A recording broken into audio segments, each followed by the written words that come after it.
Good morning, I'm Eva Spina. I'm the head of the Department for Digital Connectivity and New Technologies in the Ministry of Enterprise and Made in Italy in Italy. I'm from Italian government, and with the help of UNDP, the UN Programme for Development of the United Nations, we are working to create an AI hub for sustainable development.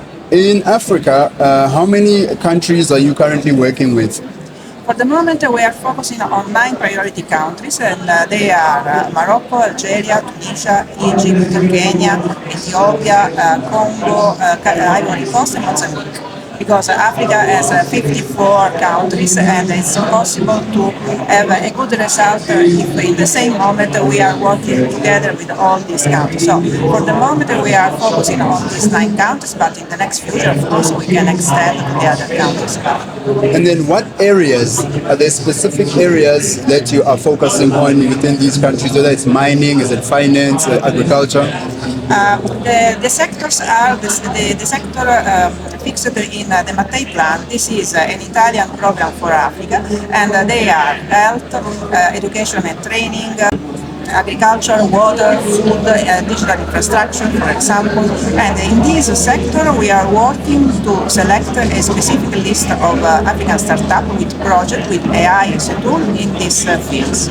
Startup programs with AI. How are you finding the adoption of AI in African countries?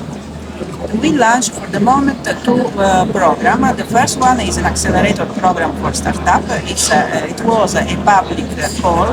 It is closed for the moment, and in fact now we have a list of possible startups, and the 5 finalists of this list will be next week in San Francisco, Silicon Valley area, to present their project. And these finalists are receiving support from 2 Italian institutions, Innovit and Cassa Depositi e Prestiti Venture Capital, and with them they are presenting their project in a better way.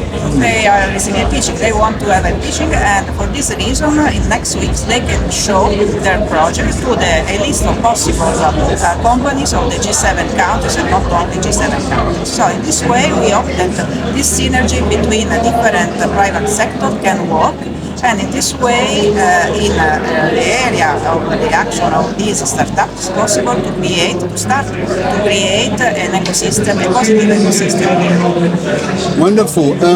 South Africa, you have not yet started working with them, but are you seeing some opportunities, areas that you can work with in South Africa? Are there areas that you might be interested in the future?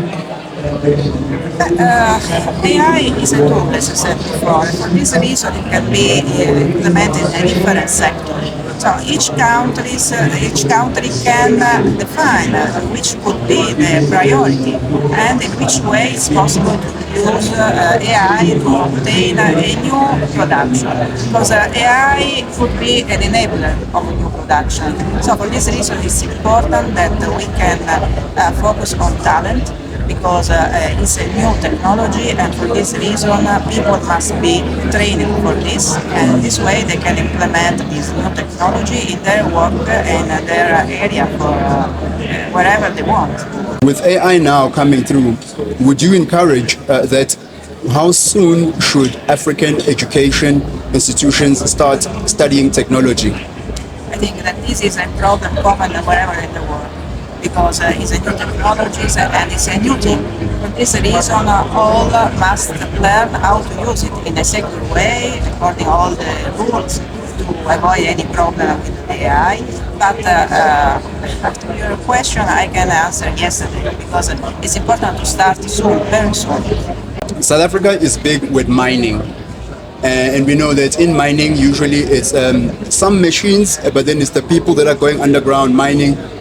What role do you see AI may be playing in that particular business? Perhaps with the robotics, because with the robotics it's possible to save from dangerous work some people, and this way AI could be a useful tool, I think. Wonderful. And then what can you maybe say to encourage the startups that are in tech if they want to get involved with the AI Hub?